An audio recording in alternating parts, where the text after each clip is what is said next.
And they, as you already told us, they tend to, well, live together in the same neighborhoods. Is this a general pattern, or do you see this more with certain groups and less with other groups? It's a general pattern. I mean, I think it happened when my parents came to this country. I think you know one person from your village, you might not even know who they are, but you heard maybe once upon a time that there was this guy who lived in this place, so you go looking for him.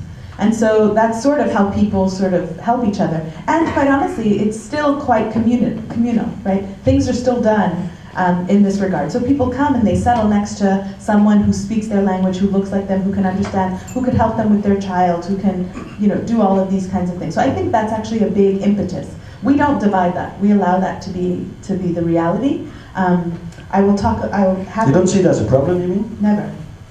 No.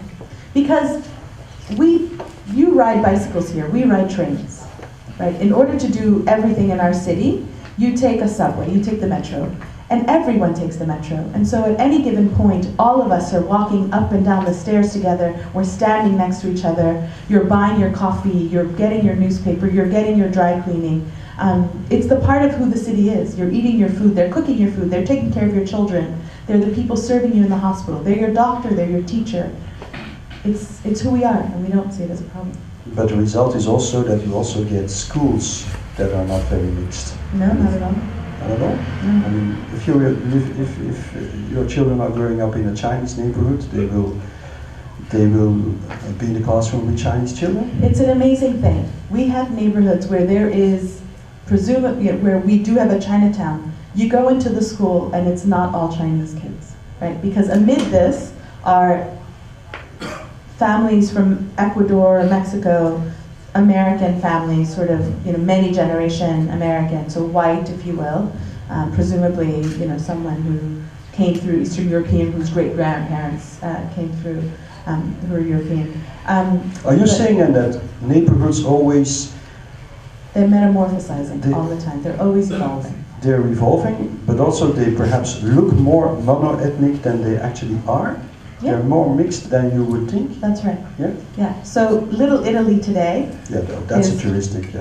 It's just a tourist site right now, yeah. But overwhelmingly it's a neighborhood that is filled with a very diverse audience of people, and time again. And the other thing that's very interesting is immigrant communities tend to move in to where there is already a successful network, right? And so, ironically enough, the Russian community has created a very successful neighborhood.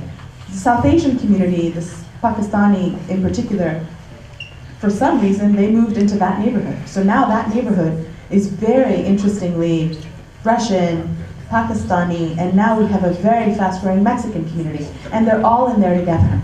Yeah, neighborhoods really change and evolve, and I mean, what used to be Little Sicily could tomorrow perhaps be Little Kabul, or that's right. Yeah, that's exactly right. Yeah, that's how it goes. You were saying that we think that a neighborhood is strong if the community is strong, and sometimes a community is strong if it's...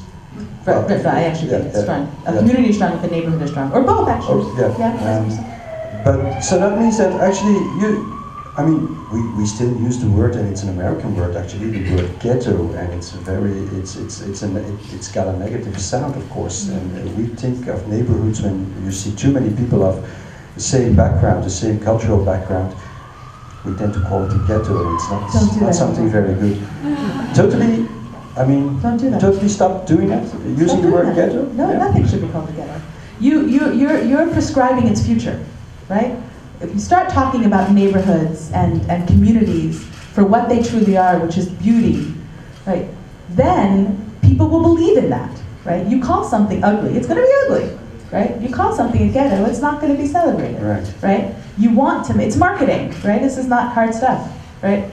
You have to allow people to believe in what they have come in pursuit of.